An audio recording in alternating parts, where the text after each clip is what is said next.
লোমহর্ষক জোড়া খুনের আসামিরা যাচ্ছে বিদেশ, বিচার পাওয়া নিয়ে শঙ্কায়। সুলতান আল এনামের ভিডিও চিত্রে দেখুন বিস্তারিত। ঝিনাইদহে আলোচিত জোড়া খুন মামলার আসামিরা বিদেশ চলে যাচ্ছেন, এমন আশঙ্কায় বিচার পাওয়া নিয়ে দুশ্চিন্তায় ভুক্তভোগী পরিবারগুলো। নিহত অভির মা আন্না খাতুন হাতের ছেলের ছবি নিয়ে নীরবে কাঁদেন। তিনি বলেন, হত্যার আসামি কেউ কেউ ইতোমধ্যে বিদেশ চলে গেছেন, বাকিরাও যাওয়ার প্রস্তুতি নিচ্ছেন। তারপরও ছেলের হত্যার কঠোর বিচার চান তিনি। একই ঘটনায় নিহত লালটুর স্ত্রী জেসমিন খাতুন জানান, স্বামীকে চোখের সামনে কুপিয়ে হত্যা করা হলেও রক্ষা করতে পারেননি তিনি। সংসারের একমাত্র উপার্জনক্ষম মানুষকে হারিয়ে 2 সন্তান নিয়ে অনাহারে দিন কাটাচ্ছেন। সন্তানরা বাবার খোঁজ করলে তাদের সান্ত্বনা দেওয়ার ভাষা হারিয়ে ফেলেন তিনি। আবারও শঙ্কা, স্বামীর হত্যাকারীরা বিদেশে পালিয়ে গেলে বিচার পাওয়া কঠিন হয়ে পড়বে। আমার স্বামী মারা যাওয়ার পর ওনার কিছু আর্থিক অবস্থা ছিল, সেগুলো নিয়ে বা আমাদের সমাজের লোকজন কিছু দেয়, এসব কিছু নিয়ে আমি ছেলে মেয়েদের খুব কষ্টে মানুষ করতেছি। ছেলে মেয়ের পড়ালেখার খরচ কষ্টের সাথে চলতেছি। ছেলে মেয়েরা তো বাবার কথা অবশ্যই বলে। কি বলে তারা?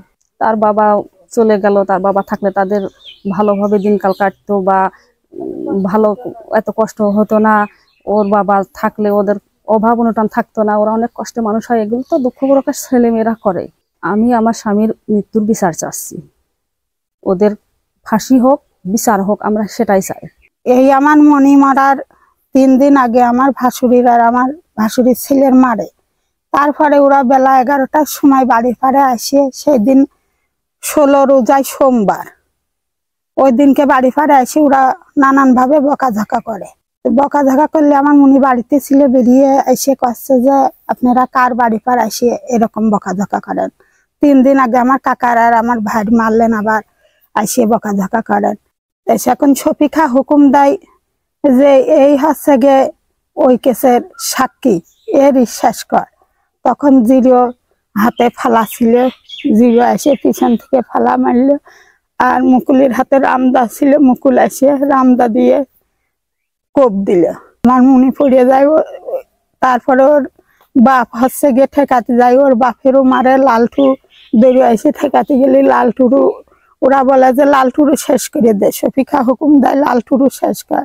এইভাবে লালটুর, কালাম, সোহেল এরা এসে ওর দবির, এরা এসে ওর ফালা দিয়ে রামদা দিয়ে আঘাত করে ওরু মারে। ওই অবস্থায় চেঁচামেচি করতে করতে ওরা সব হইচই করে নামিয়ে চলে গেল। পিপি হচ্ছে গে ষড়যন্ত্র হিসাবে ওরে কেস ওরে জামিন দিয়ে দেয় টাকা খাইয়ে খাইয়ে। আর আমরা বেসরকারি উকিল নিকবার সাহেবের ধরে কেস একভাবে বিচারের দিকে চলে গেছে। সাক্ষী সবই শেষ, আয়ু সাক্ষী হয়ে গেছে, জিরাবাদ আছে। এই মুহূর্তে ওরা পলাতক হচ্ছে। একটা আসামি পালাইয়ে চলে গেছে সৌদিতে। কিভাবে এরা পালায়, আমার একটাই দাবি, এই কেসের আমি কোন রকম মীমাংসা না, আমি এই কেসের সাজা চাই, ফাঁসি চাই। 2020 সালের 11 মে ষোলকুপার ধুলিয়াপাড়া গ্রামে স্কুল ম্যানেজিং কমিটির দ্বন্দ্বকে কেন্দ্র করে ঝিনাইদহ পলিটেকনিক ইনস্টিটিউটের ছাত্র অভি ও তার চাচাতো ভাই লালটুকে কুপিয়ে হত্যা করা হয়। সে লেখাপড়া করতো, ভালো ছেলে, সে ঝিনাইদহ থাকতো, পড়াশোনা করতো। করোনার শীতে সে বাড়ি আইছিল। সে রাজনীতিতে কোনো কিছু সে ছিল না, রাজনীতি করতো না, সে ভালো ছিল। এইভাবে তারা এই মার্ডার করে যায়। এই মুহূর্তে তারা আসামি এখন পালা বিদেশে চলে যাচ্ছে। তো তার আসামি পালা বিদেশে যায় কি করে, এইটা আমরা বিচার চাই। এত বড় কেস, এই এরা শেষ মুহূর্তে এরা বিদেশ কি করে চলে যায়? সারিয়ে লোক ভিসা করে চলে যাচ্ছে বিদেশ, মার্ডার করে থিয়ে, তাহলে তার দেশের কোনো আইন কোনো কিছু থাকলো না। এই আসামিগুলো আমার ছেলের মার্ডার করে এবং আমার ভাইসের মার্ডার করে আমার মারিয়ে এরা বিদেশ চলে যাচ্ছে। আমার পুলিশ প্রশাসনের কাছে এইটাই দাবি যে তারা কিভাবে বিদেশ চলে যাচ্ছে। আমি কি কেসের বিচার পাবো না পাবো না, আমি যত কষ্ট হোক আমি কেস কোনো সময় বিক্রি করব না। আমার ইচ্ছা এদের ফাঁসি চাই, আমি সবসময় আমি এদের ফাঁসি চাই, যাতে আর কোনো মার সন্তান এভাবে কেউ না মারে। যে জোড়া খুন যে আমাকে ধুলিয়াপাড়ায় আমার 2টো ভাই মার্ডার হয়েছে, এইটা কিভাবে এই মামলার আসামিগুলো বিদেশ চলে যাচ্ছে, আর এই আসামি যদি বিদেশই চলে যায় তাহলে আমরা বিচার পাবো কিভাবে, আর বিচার নিয়ে কি করব? এরা যদি বিদেশ পাড়ি জমায় তাহলে আমার এতদিন এত কষ্ট করে এত লাঞ্ছনা গাঞ্ছনা, এত চাপ, এত হুমকি ধামকি ভয় ভীতির মধ্য দিয়ে আমি মামলা এই পর্যন্ত শেষ মুহূর্তে নিয়ে চলে আসছি, আর এখন বিভিন্ন মিডিয়ার মাধ্যমে বিভিন্ন দালাল চক্রের মাধ্যমে এরা যদি বিদেশ পাড়ি জমায় তাহলে আমরা এই বিচার আলো দেখবো কিভাবে? আমার এইটা আমার যে এটার একটা সঠিক সমাধান করে বাকি আসামিগুলো যাতে না যেতে পারে, যেটা গেছে সেটা তো চলে গেছেই, আর বাকি আসামিদের যাতে ওই পাসপোর্ট গুলো জব্দ করে প্রশাসন বা কোর্টের মাধ্যমে পাসপোর্ট জব্দ করে যাতে এরা আর পরবর্তীতে বিদেশ না যেতে পারে, বিচারের সম্মুখীন হতে পারে, এবং সঠিক বিচারটা এবং সর্বোচ্চ বিচার যাতে হয় এটা আমার দাবি, যাতে কোনো ভাই ভাইকে না হারায়, কোনো বাবা মাতা সন্তানকে না হারায়, চোখের সামনে বাড়ির ভিতরে দুটো খুন এইভাবে যেন আর অন্য কোনো পরিবারে না হয়, এটাই আমার দাবি, যে সঠিক বিচার হলে এগুলো আর শুল্কপাতে হবে না।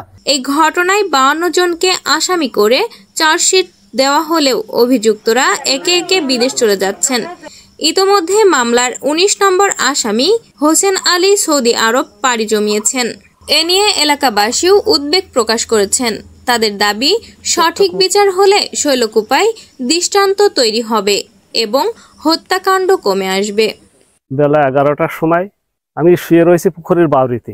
এর মাঝে আমার একটা ভাস্তি দড়িয়ে যায় বলতেছে যে কাকা তাড়াতাড়ি এসে বাড়ি ঘিরে নেছে।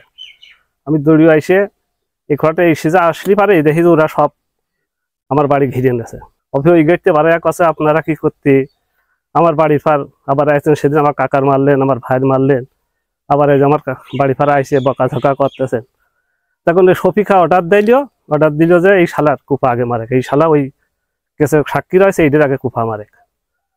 শফিকা অর্ডার দেওয়ার সাথে সাথে জিরো তার রামদাও দিয়ে, জিরো মুকুল রামদাওয়ার ফালা দিয়ে হচ্ছে তার মারে। তারপরে আমরা চেঁচামেচি করতে করতে তারপরে লালটু দড়িয়ে আসছিল, লালটুর ওরা মারল, মেরিয়ে ফেলা দিল। তারপরে এই কেস আমাদের এইভাবে চলতেছে, চলতে চলতে সাক্ষী শপথ আমার সব শেষ হয়ে গেছে, সব শেষের দিক। ওর সাক্ষীটা হচ্ছে হয়ে গেছে, খালি জিরাটা বাদ রয়েছে। এই জিরা বাদ থাকার কারণে এই 3 ডেট পুরা হচ্ছে টাকা দিয়ে ইসমাইলি টাকা দিয়ে এই 3 ডেট হচ্ছে তার সাক্ষী দিতে দেয় না।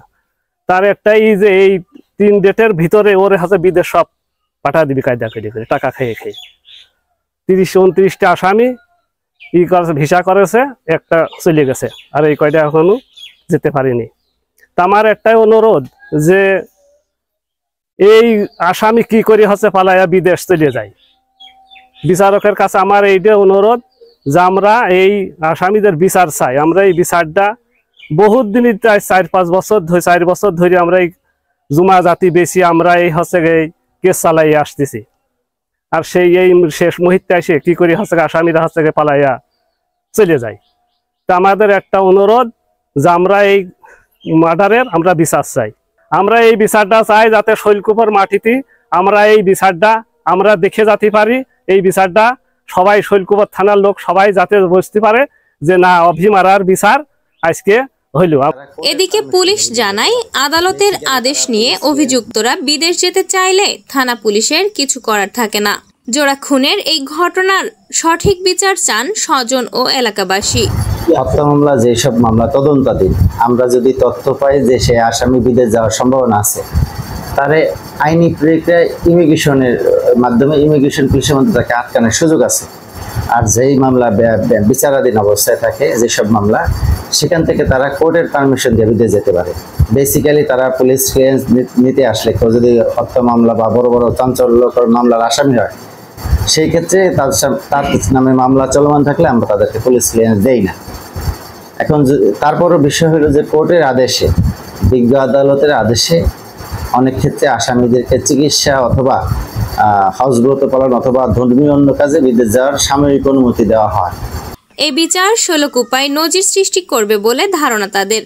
শাম্মী আক্তার, সবুজ বাংলা টিভি, ঝিনাইদহ।